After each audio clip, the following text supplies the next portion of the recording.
bersama kita, yaitu tentang media digital dan juga gadget.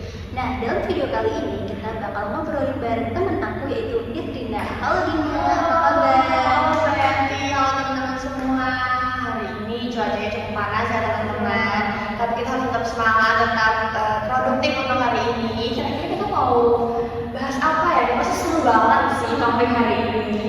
Jadi kita tuh hari ini mau ngobrolin sesuatu yang dekat banget sama kita, apalagi kita sebagai mahasiswa dan juga Gen Z. Kita kan nggak bisa yang namanya terlepas dari gadget ya. Kita mau tidurnya di gadget, kita bangun tidur maunya di gadget, dan justru kadang tuh kita takut kalau kita terjebak di dalamnya, itu kan menjadi sebuah kekhawatiran ya untuk kita sendiri. Nah, menurut kamu sendiri gimana sih kita itu tahu kalau kita itu sudah melewati batas dalam memanfaatkan gadget tersebut, dan juga justru kita atau malah terjebak di dalamnya?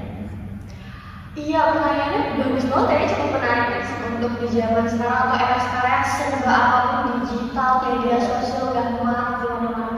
Sebenarnya nggak lebih ke balik lagi ya ke diri sendiri, ke kontrol sama kesadaran diri sendiri. Kita ini udah bener apa belum sih gitu kan. Kadang misalnya kita lagi mau belanja buku lah di e-commerce gitu ya, tahu-tahu kita melihat keranjang kita ada 10 nih, terus tiba-tiba jadi kayaknya perlu deh, sebenarnya kayak impulsif kita sendiri kan.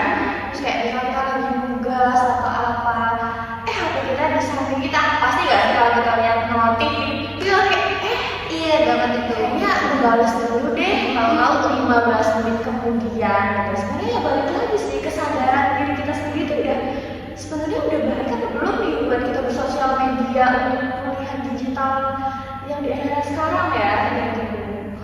Itu mirip banget kayak fenomena lagi terjadi sekarang ini, yang kita sebut itu doom scrolling. Ya kayak kita tuh sebenarnya mau nyari referensi habis dari tugas nih, 5 menit aja nggak apa-apa deh, tiba-tiba udah 1 jam aja.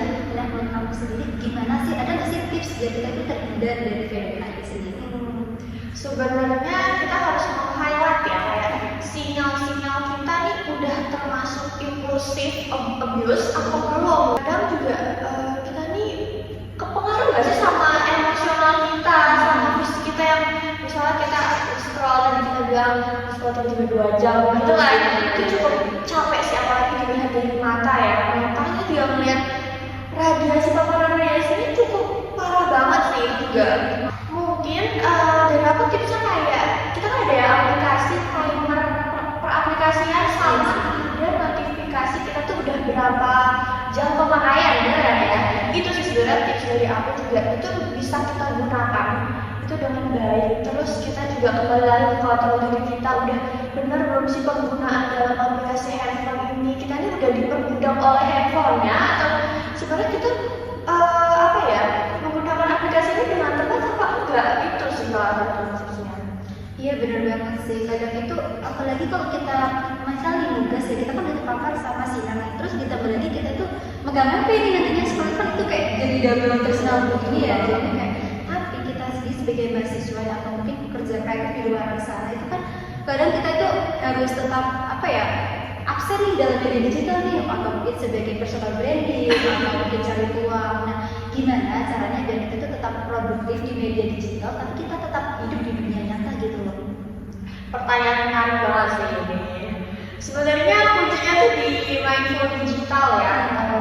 Kita tuh harus sadar saat penggunaan HP tuh kita tuh ada aturan tegas buat diri kita sendiri tuh tau nggak sih gitu kan.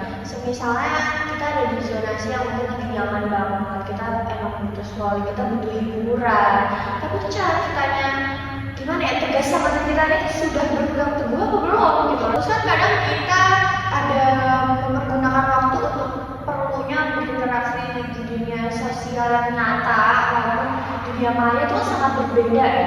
Kadang dunia maya atau dunia sosial tuh penuh dengan tipu-tipu gitu kan ya. Mungkin untuk branding di medsos kita ya, untuk tetap menjaga kesehatan mental di zaman sekarang juga berhubungan gak sih dengan sosial media, dengan apa huru hara sini itu seru banget gitu. Jadi kita harus membuat gap antara dunia nyata maupun dunia sosial itu sih harusnya. Iya sih benar banget, karena kehidupan nyata sama media digital itu kan beda banget ya gimana pun. Dan kadang itu sekarang tuh bisa kayak kadang media digital itu bisa mendekatkan yang jauh itu loh, kayak kalau sebenarnya di kehidupan nyata itu kita deketin, tapi karena kita terlalu sibuk fokus ke media digital kita jadi kesadaran kita masing-masing harus lebih tegas ke diri kita sendiri ya. Cuma kalau sekarang itu kan di kesehariannya kita tuh akan menerima banyak informasi ya yang kita juga nggak tahu itu atau buah atau mungkin itu berita nyata atau tapi kita sebagai apa ya Gen Z ini kan kita harus bisa nih memfilter tentang konten-konten tersebut. Nah, gimana sih tips biar kita tuh bisa memfilter menjaga algoritma itu lebih ke arah yang positif gitu? Oke, sebenarnya mungkin untuk algoritma sendiri itu lebih ke kita tuh sering melihatnya apa, sering pencaharian kita tuh nge-search-nya tuh apa gitu. Karena mungkin ada lah yang berita-berita hoax atau anomali sekarang yang benar-benar marak yang tidak ada manfaatnya gitu.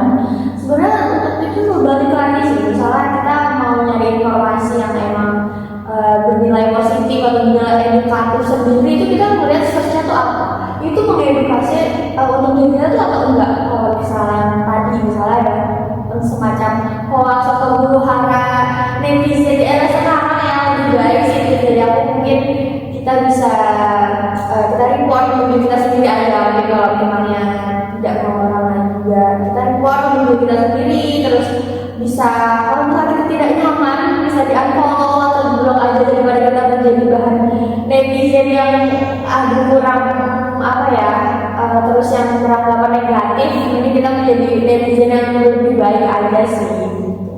Iya sih, karena gimana pun tuh sekarang tuh kalau orang tua itu gimana ya bilangnya tuh kayak mungkin susah ya untuk bisa memfilter seperti itu ya. Jadi kita sebagai Gen Z atau sebagai anak muda nih, kita kan punya peranan penting untuk membantu orang-orang di luar sana yang mungkin masih kurang pemahamannya gitu kan ya.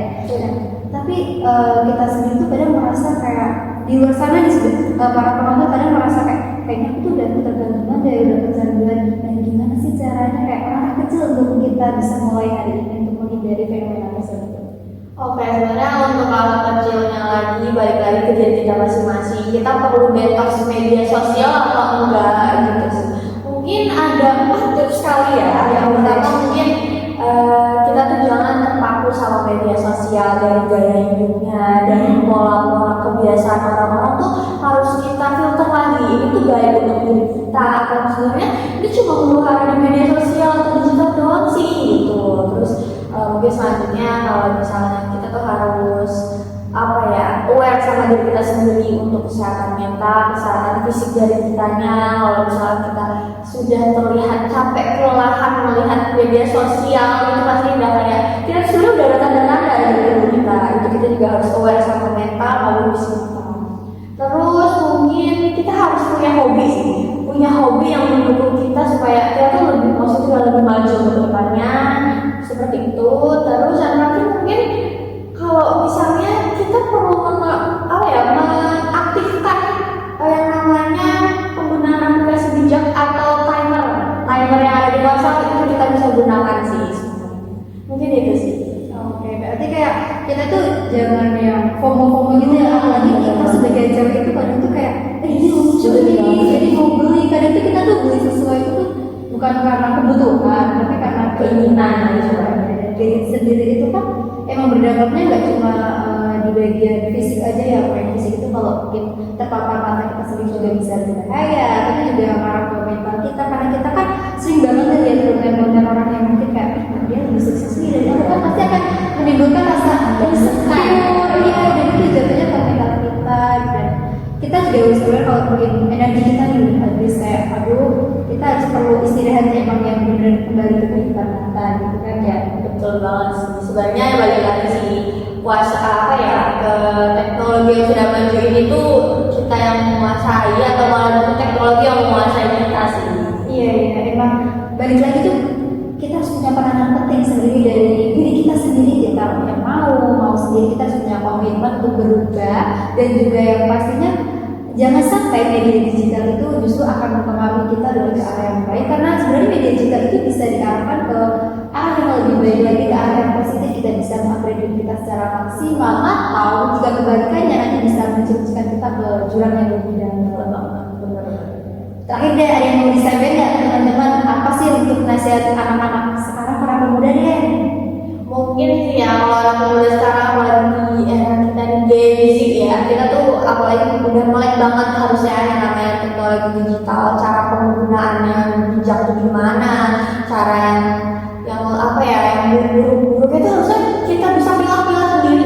Itu sih yang namanya Gen Z kan udah cerdas nih harusnya ya, kita udah harus melek yang namanya digital teknologi sekarang, kita harus lebih membawa di era yang lebih positif. Oke, itu mungkin tadi ya langkah kecil yang kayak sebenarnya tuh nggak harus langkah yang besar yang kita untuk memulai berubah, cukup langkah-langkah kecil aja selagi kita itu komitmen. Betul. Nah gitu teman-teman, jadi mungkin itu aja obrolan. Aduh, kok ini tuh sebenarnya tuh obrolannya itu nggak terasa banget ya, tuh kayak kita udah ngebahas beberapa hal tiba-tiba udah di akhir penghujung aja. Semoga apa yang tadi kita sampaikan bisa bermanfaat buat teman-teman semuanya, bisa membantu teman-teman untuk bisa upgrade diri menjadi lebih baik. Sekian dan terima kasih.